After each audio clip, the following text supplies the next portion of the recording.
रशीदी जी, आज ओवैसी साहब का भी वो बयान आ गया जिसमें वो वही बात कर रहे हैं कि भाई मुसलमान होता तो एनकाउंटर हो जाता, मुसलमान होता तो बुलडोजर चल जाता। आप लोगों को क्या कोई शक है कि यहाँ पर जांच नहीं होगी ठीक से? आपको कोई इस जांच पर सवाल है, या फिर आप इस पूरे मुद्दे में बार बार मुसलमान, एनकाउंटर, बुलडोजर ही क्यों ले आते हैं?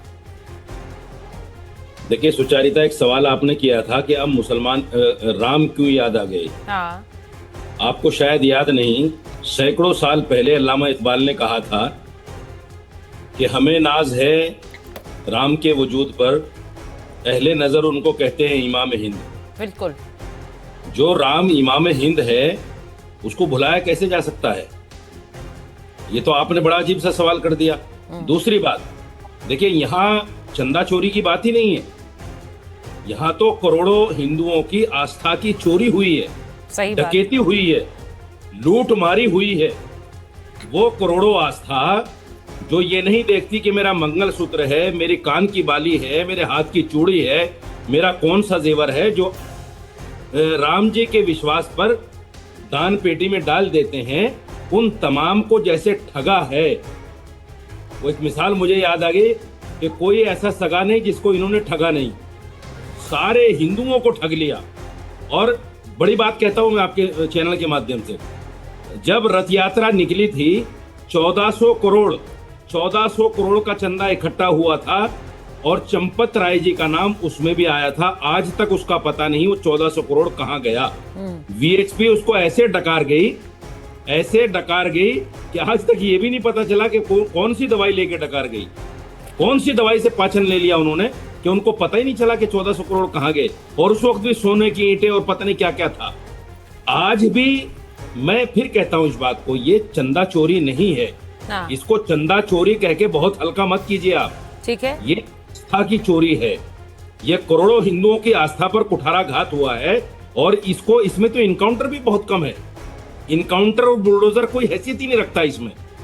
इससे कड़ी कोई सजा हो, चौराहे पर खड़ा होकर ऐसे लोगों को पत्थर मार मार के हलाक कर देना चाहिए। देखो मामूली चीज है, आपने दान पेटी से पैसा चुरा लिया। नहीं, पर दान पेटी से पैसा चुराना ये मेरी मन की, देखिए मैं इसमें राजनीति नहीं कर रहा हूँ, ना राजनीति मेरा विषय है, ना मैं किसी पार्टी का तर्जमान हूँ। लेकिन एक बात जरूर कहना चाहता हूँ, भारत के नागरिक हैं। एक बात जरूर कहना चाहता हूँ। रशीदी जी सुन तो लीजिए, आप भारत के नागरिक हैं, आप तालिबान तो कहाँ ले आते हैं, सीरिया, यमन ऐसी ये तो जगहों पर हमेशा नहीं है। अफगानिस्तान के लिए क्या आप ये कह रहे, पत्थर मार ये गलत है। मैं कानून के दायरे में बात कीजिए ना। मुझे ये बात अच्छी लगी। इस आदमी से कभी सहमत नहीं हुआ। इस आदमी ने हमेशा गलत बातों पर लीपापोती की है, हमेशा गलत बातों। रशीदी जी, अभद्र रशीदी जी सुन तो लीजिए, मैं कह रहा हूँ आप भारत में, तो अभद्र से भी ऊपर है। अरे नहीं, आप सुन तो लीजिए, आप बात नहीं सुन रहे। भारत में आप कह रहे पत्थर मार दीजिए, आप कह रहे पत्थर मार दीजिए, ये कौन सा तरीका है? चौराहे पर पत्थर मार दीजिए, ये कौन सा तरीका है? ऐसा बुरे को सब बुरे दिखते हैं। अरे जैसा चश्मा लगाओगे वैसा दिखेगा आपको। फिर मैं कह रहा हूँ आप भारतवर्ष में हैं। अच्छा, मैं बस ये कहना चाह रही हूँ कि आप दोनों अपनी अपनी बात रखिए। भारत में है, ठीक है, आप तालिबान नहीं है। मुझे पता है कि दोबारा नंबर नहीं आएगा, सुन लीजिए। नहीं रशीदी जी, आपका नंबर दोबारा आएगा, मैं आपको इसलिए बुला रही हूँ। सुनिए मेरी बात, मुझे अच्छा लगा कि आपने अपनी भावना राम मंदिर और इस चंदा चोरी के मामले में रखी है। सुचेता जी, पत्थर मार दे, चौराहे पर कर दे, ये सब तालिबानी हरकतें, इसको जस्टिफाई नहीं करना चाहिए। किस तरह से डिफेंड कर रहे हैं ये। अच्छा ठीक है, आप बोलिए। अच्छा आप बोलिए, ठीक है। एक दूसरे पर टिप्पणी नहीं सर, टिप्पणी नहीं, आप मुद्दे पे बात करिए। रशीदी जी, मैं उनसे भी आग्रह करिए, आपसे भी आप मुद्दे पर बात रखिए, हमें तो जी तो लाइए। नहीं, अच्छा रुकिए ना, आप अपनी मुद्दे पर बात रखिए। मैंने जो सवाल पूछा था वो आपने नहीं बताया। पत्थर के साथ जोड़ रहा है ये आदमी, कितना हल्का आदमी। अरे भाई, कौन हल्का है कौन वजनी है, ये बातें नहीं होंगी टीवी डिबेट पे भाई। हल्की वजनी ये सब बातें नहीं होंगी, प्लीज मेरी बात सुनिए। मानी चाहिए यार, इतने अरे भाई, आप पर टाका पड़ा है, ठीक है, आप पत्थरबाजी भी जा रहे हैं। ठीक है, लेकिन क्या आपको लग रहा है कि ओवैसी साहब जो बयान दे रहे हैं उससे राजनीति हो रही है या नहीं? रशीदी जी, मेरा सवाल सुनिए कि जो ओवैसी साहब कह रहे हैं, क्या वो राजनीति कर रहे हैं, या आप उनके बयान से सहमत हैं कि मुसलमान होता तो एनकाउंटर कर देते? सुचारिता मुझे नहीं, ये सत्यता है। आपको याद होगा, राम मंदिर परिसर में एक मुसलमान ने नमाज पढ़ ली थी, क्या हुआ उसके साथ आपको भी पता होगा। और एक मुसलमान ने बिहार में बैठकर योगी जी की माँ के बारे में गलत कहा था, मैं भी उसको बुरा मानता हूँ, हमने भी कंडम किया था, लेकिन आपको याद होगा कि बिहार से उसको पकड़वाया था। ये तो आस्था की चोरी का मामला है, इसको हल्के में क्यों ले रहे हैं आप लोग? क्यों हल्के में इसको लिया जा रहा है? मैं हल्के में नहीं ले रही सर। आपको क्यों लगता है कि कोई भी इसे हल्के में लेगा? और अगर कोई हल्के में लेगा तो उनका हिसाब भी जनता करेगी सर। मैं तो ये कहती हूँ मौलाना, सुनिए मेरी बात सुनिए, मेरी बात सुनिए। और क्योंकि ये मामला इतना गंभीर है, इसीलिए तो इस पूरे मामले में इतनी राजनीति हो रही है। हर किसी को मौका दिख रहा है, हर किसी को मौका दिख रहा है। मैं सवाल एक बार अमितोष जी से पूछ रही हूँ। रशीदी जी एक सेकंड, आप ही की बात पर आ रही हूँ ना, 1 मिनट रुकिए।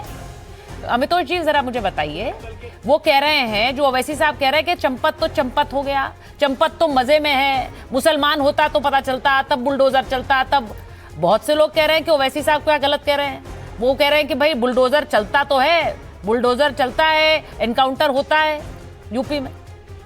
अमितोष जी बहुत बहुत धन्यवाद सुचरिता जी, मैंने बड़े ही विनम्रता से और सबको सुना है। मुझे लगता है मैं भी अनइंटरफेयर अपनी बात शांति से बोलिए। धन्यवाद। दीपक जी देखिए, असुद्दीन ओवैसी का इसमें कोई रोल क्या है? असुद्दीन ओवैसी, साजिद रशीदी, MIM पार्टी, ये सारी बातें मस्जिदों की करे, और वहां पे जब दरगाह शरीफ की ऑडिट रिपोर्ट के लिए कैग जाता है और उसको चैलेंज करने के लिए हाईकोर्ट पहुंच जाते हैं कि ऑडिट रिपोर्ट नहीं होनी चाहिए, उस पर बोले। राम मंदिर का विषय है, अभी बड़ी बड़ी बातें कर रहे थे रशीदी जी कि हमारे इमाम में राम, और ये तो फिर बाबरी के लिए क्यों छाती ठोकते रहे देते थे। देखिए, अरे रशीदी जी देखिए। अच्छा एक मिनट नहीं, सिर्फ अमितोष जी बोलेंगे। बोलिए अमितोष जी। बहुत धन्यवाद। तो मुझे लगता है इनका कोई क्रेडिबिलिटी ही नहीं है और इनकी कोई क्रेडेंशियल ही नहीं है। देखिए, सबसे शुरुआत में जब से 25 दिन हो गए इस विषय को, उस 25 दिन में SIT बन गई, FIR हुई, घटना के लोगों को अरेस्ट करा गया है, रेड हो रही है, रिकवरी क्रिएट करी जा रही है, तो पैसा तो रिकवर हो जाएगा सुचरिता, आज नहीं तो कल, कल नहीं तो परसों। जितना पैसा 1 रुपए भी अगर गया है तो कुर्की होके, इन्वेस्टिगेट होके, रिकवरी करके लिया जाएगा, चाहे उसके लिए कुछ भी कानूनी कार्रवाई करनी पड़े। लेकिन क्या इतिहास में चलाई हुई गोलियां छाती और सीने पर जो चलाई गई थी, उसमें मरे हुए कार सेवकों को वापस से रिकवर करा जा सकता है? वो इतिहास कभी नहीं दोहराया जाएगा, लेकिन उस इतिहास को मिटाया भी नहीं जा सकता। अरे भाई, ये वो लोग हाँ, ये वो लोग हैं सुचरिता जिन्होंने शुरू से, अब आप देखिए कितना बड़ा एक पैरेलल लाइन है, मैंने स्टार्टिंग से कहता आ रहा था कि जिसने चोरी करी उसको सजा मिलनी चाहिए, कानूनी सजा मिलनी चाहिए, इन्वेस्टिगेट होना चाहिए, from soup to nuts and nook to cranny, anyone A to Z, जो भी इसमें इन्वॉल्व है वो सब अंदर जाने चाहिए। लेकिन इसका फायदा उठाने वाले लोग जो अपने आप को राम भक्त कह रहे थे, वो राम भक्त थे और ये खुल गया सामने। ये वो लोग थे सुचरिता जो समाजवादी पार्टी 6 दिसंबर को फतेहपुर सीकरी में चादर चढ़ाती है। ये वो कांग्रेस पार्टी थी जो मिथ्या कहती, प्लेसेस ऑफ वर्शिप एक्ट लाती, वक्त की बात करती है। और ये वो लोग थे जो एफिडेविट देते हैं। ये वो लोग थे जो कार सेवकों पे गोली चलाते हैं। और MIM पार्टी वो थी जो ISIS मॉड्यूल, अफजल गुरु, यासीन मलिक, इन सबके लिए लीगल एड प्रोवाइड करती है, आतंकवादी नहीं मानती। मतलब कुल मिला के राम जन्मभूमि को टारगेट बना के चोरी तो बहुत पीछे छूट गए, इनको मतलब ही नहीं है चोरी से, इन्हें मतलब ही नहीं आरोपी कौन है। अमितोष जी, जिन्होंने राम मंदिर बनवाने की जिम्मेदारी ली, उनके पास ये अधिकार है कि वो चोरी करें। उनके पास अधिकार है कि वो चोरी करें। इन दोनों बातों, राम मंदिर बनवाने की अगर आपने जिम्मेदारी अपने कांधों पर उठाई, तो क्या चोरी की जिम्मेदारी भी कांधों पर उठा ली?